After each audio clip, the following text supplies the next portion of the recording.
He's a daytime horse, nighttime man. She drunkenly gets married. That does not seem like the behavior of somebody who's mentally well. This book was fun. She can see ghosts. This is your dream book right here, okay?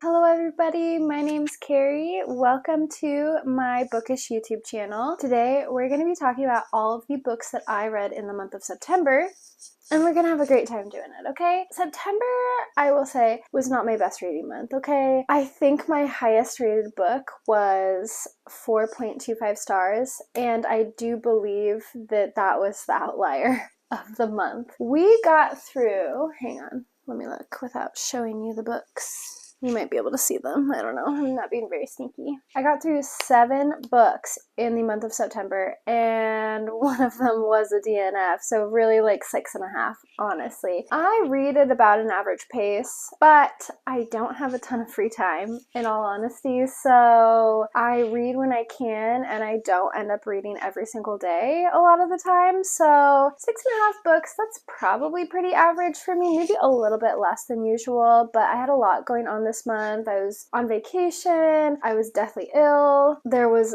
some really big things happening at work this month, so it just wasn't a huge reading month for me, unfortunately. I'm really hoping that October is going to be different, but honestly, we're on October 5th at this point on the day that I'm filming this, and it's looking to be very similar in that regard.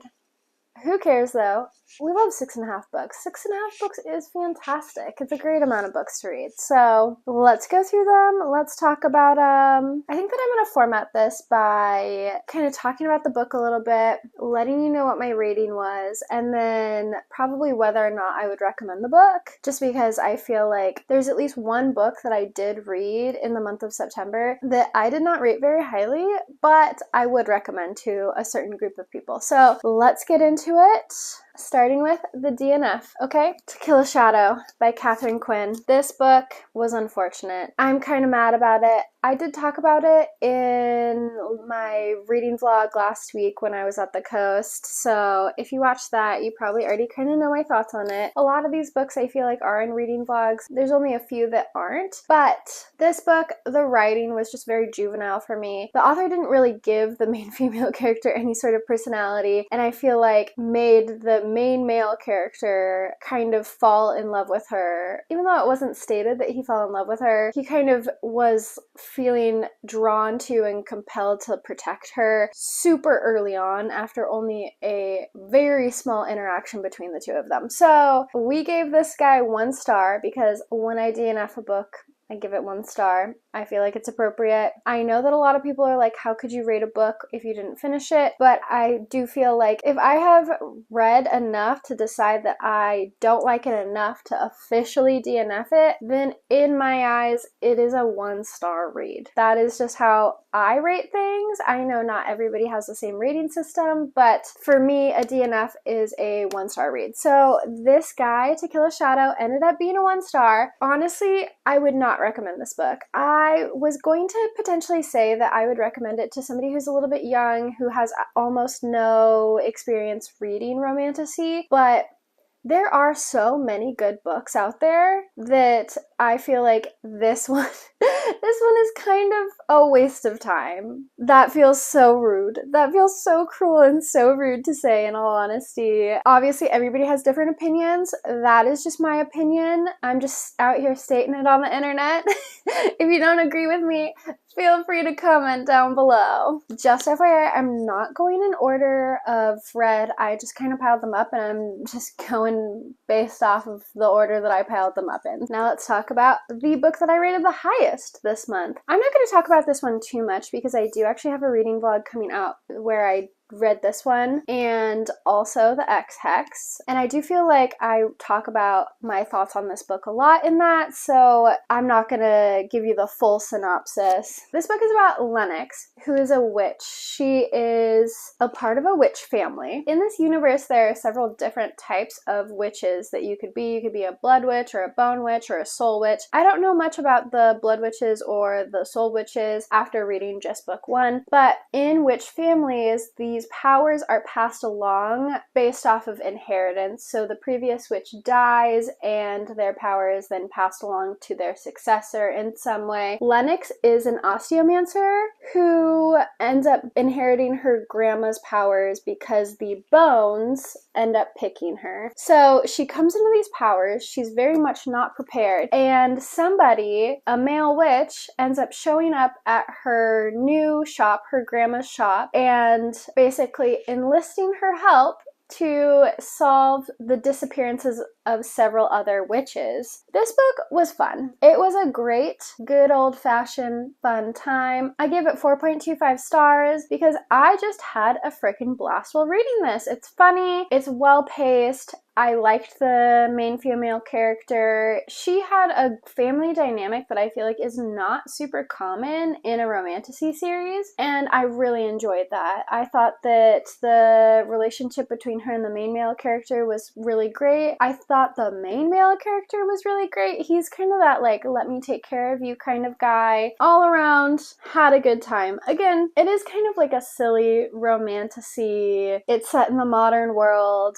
There's not a ton of depth to it, so obviously because of that it's not a 5-star read, but it was definitely still entertaining and good enough for it to be a 4.25 star read for me. So a great time. Would definitely recommend this book. If you're looking for just a fun, silly romantasy read, highly recommend The Bone Witch. The Ex-Hex by Erin Sterling. I read this one in my upcoming witchy reading vlog that I'm going to be posting next week, so I'm not going to talk about it a ton. I rated this 2.5 stars, which I know is a really hot take. Okay? This book is about Vivi, who's a witch, who dated Rise, who's a male witch. He is betrothed, I guess, which is a common thing in witch culture, to be betrothed to another witch, especially if it's like a powerful witch family. He's betrothed, but they're dating. He lets her know that he's gonna break off his betrothal because he has feelings for her. She gets mad, hexes him. Okay? 9 years later, he comes back into town, and because of this hex, a lot of chaos ensues. So they spend the book trying to fix the consequences of this hex throughout the town together. This book was really rom-com forward, in my personal opinion. There was not a lot of witchy vibes to it. There wasn't a lot of magical elements to it. Biggest critique of this book was the relationship between the two characters. It really felt like Vivi was obsessed with Rise after only dating him for 3 months 9 years ago, and held a lot of hurt and resentment over what had happened and really just never moved on. To me, that does not seem like the behavior of somebody who's mentally well. After the 80% mark, I do feel like the book got a lot better, but for that first 80% of the book, I just wasn't having it. I wasn't buying it. I felt like it was quite boring. I will say again, I am not a rom-com reader. In fact, I generally avoid rom-coms. I prefer some depth to it. This, I will say, at a certain point had a little bit of depth, but it just wasn't built up well enough in my personal taste, and it wasn't presented early enough in the book. Even though it is like a highly fictional book about things that aren't real in real life, it felt so implausible that somebody would still be obsessed with their ex 9 years later that they dated for only 3 months, right? That just doesn't feel reasonable to me. So 2.5 stars. I will say though, this is the book that I would recommend, even though I rated it really lowly, because this is the kind of book that you'll love if you love a rom-com and you just want a little bit of witchy magical vibes. You're not looking for something that's borderline fantasy. This would be a good book for you. I will say, me personally, having issue with her being so obsessed with this relationship from 9 years ago is something that not everybody will take issue with. Okay, Jasper Vale. This guy is I believe this is the 4th book in the Eden series by Devney Perry. Devney Perry is one of my favorite authors, and I really love the Eden series so far. I have been just slowly working my way through it as I kind of need palate cleansers between other books. All the books in the Eden series are small town romances with a subplot of some sort of mystery, right? So the first book, Indigo Ridge, it was about a cop who's the brand new sheriff in town, Wynn, who is investigating a girl's death and ends up kind of falling in love with this guy who's kind of the small town royalty. He's one of the Eden siblings, and so all the books follow the Eden siblings. This one was about Eloise. In this book, she drunkenly gets married to Jasper in the very beginning in Vegas, right? She has been running her family's hotel, the Eloise, for a long time, and because of something that happened a while ago, her parents have not trusted her to take over this hotel and be the owner of it. So she's just been running it as the manager.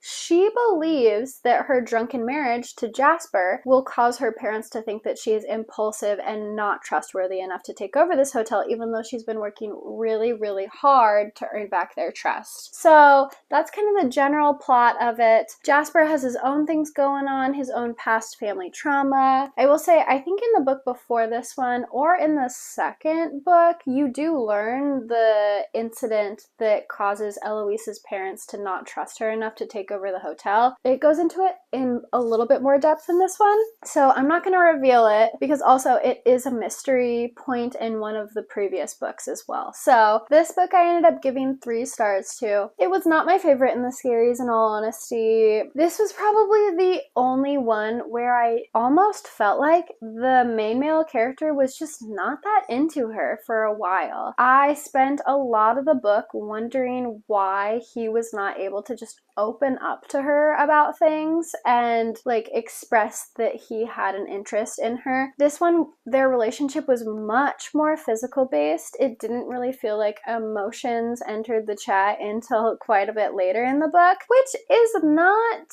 that different. It's not like all of the previous books, they were in love and then started seeing each other, but it really did feel like the main male character was holding back on the relationship front a lot, and even almost well into the book. But they're just a good fun time. The banter is great between these characters. The descriptions of the small Montana town, Quincy, Montana, that they live in are just always fantastic and super vibey, and I had a really good time with this book. So it was a 3-star read. I would always recommend these books to people. Always recommend the Eden series by Devney Perry. Start with Indigo Ridge though. They're all interconnected standalones, but you do want to read them in order because at the end of each book you get a chapter that introduces the next couple in a small way. Next up, Ninth House. This guy I rated 3.75 stars. Okay, I went into this book and I thought it was going to be a 5-star read in all honesty, but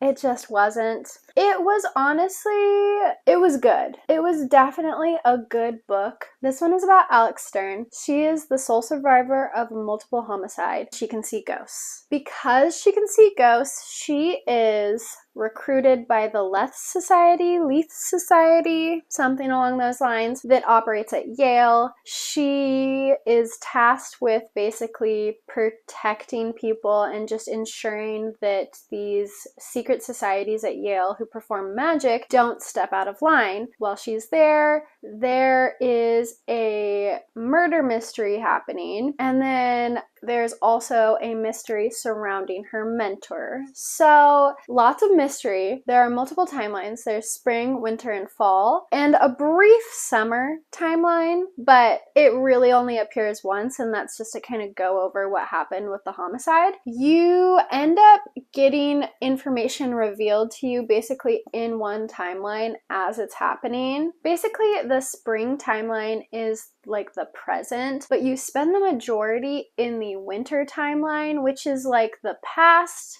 but it's leading up into the spring timeline so that you can learn why Alex is where she is in the spring timeline. And the spring timeline doesn't come up a ton. In the winter timeline, she is investigating this murder and things are happening. And then there's also a fall timeline that kind of shows what happened with the societies when she first started, just kind of reveals a lot of information and background history into these societies. So as you jump between these timelines, you piece together information, and you don't really get a lot at the beginning. You just kind of are along for the ride and learn things as they are revealed in these different timelines. And because of that, it was gripping. It was a riveting read, and I really felt like it was hard for me to put this book down. There were a few flaws, specifically with the mystery. It felt like the mystery was solved, and then they were like, no, actually, that's not really what happened. And then it was solved again. And then they were like, no, actually, that's not really what happened. And then it was solved again. And then there was one mystery aspect that was never solved and is going to be solved in the next book. So because of those aspects, it was noticeable enough and irritating enough for me that I docked it down considerably because of that. At probably, I don't know, 50% of the way through, I knew it wasn't going to be a 5-star, but I was still thinking that it would be a 4-star, and that ending really knocked it down 0.25 stars for me, in all honesty. I still would really recommend this book. It was a great dark academia book. The setting was perfect for when I read it in, I think, early September. Yeah, I think I read it at the very beginning of this month. So that was great, and I did really enjoy my time reading this book. So I still would really recommend it. It was decent, it was good, it wasn't great. That's all. Then we had Behooved. This guy was a 3-star read. I did not read this in any reading vlog. It was just kind of a sick read for me while I was just crashed out, being absolutely miserable. This was fun. It was a good, silly, goofy time, okay? In this book, there is a girl named Bianca. She is not a princess, but basically in her country, she is the daughter of a high-powered political family. And in this other country, there is still a monarchy. There is a queen who recently passed, and her son Eric is set to inherit the crown. Bianca is volunteered by her parents to go marry this soon-to-be king in order to prevent a war between their two territories. On their wedding night, Eric is attacked and turns into a horse, basically. And the entirety of this book is about them running away from the attacker and trying to figure out a way to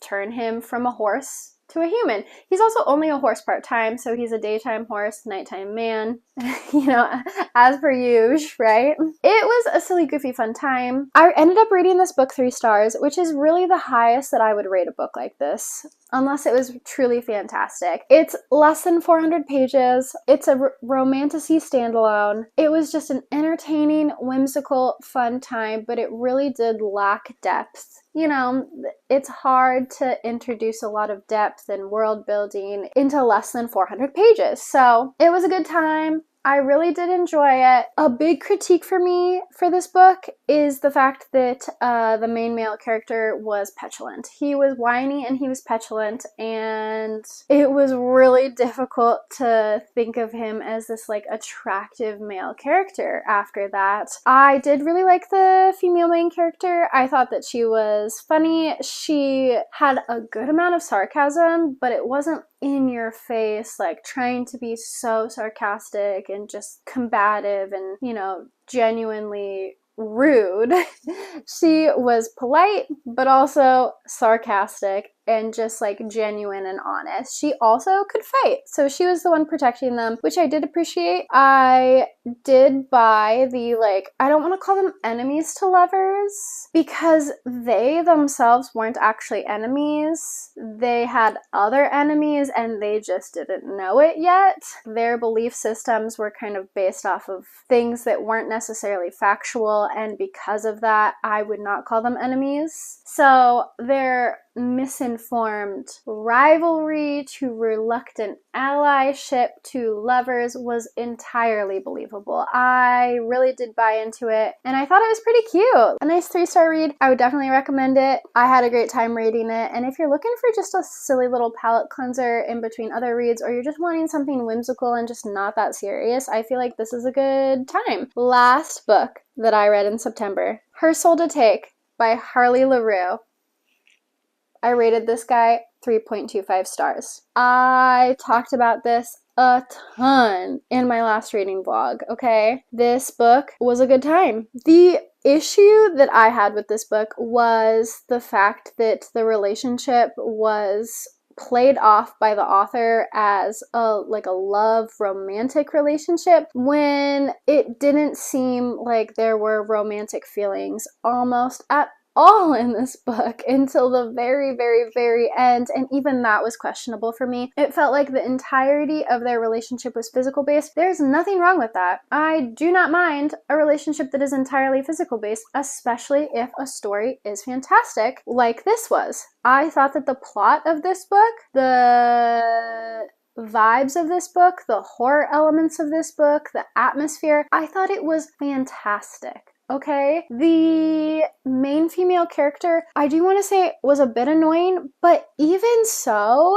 she fit right in with everything. Or she wasn't annoying in the way that I felt like annoyed at the book. She just was kind of like a silly, annoying, klutzy girl. And because of that, it helped further the plot along. And it fit so well into this book. The only thing that didn't fit was the romantic feelings between the two main characters. That's it. I had such a good time reading this, especially at first. The settings were exquisite.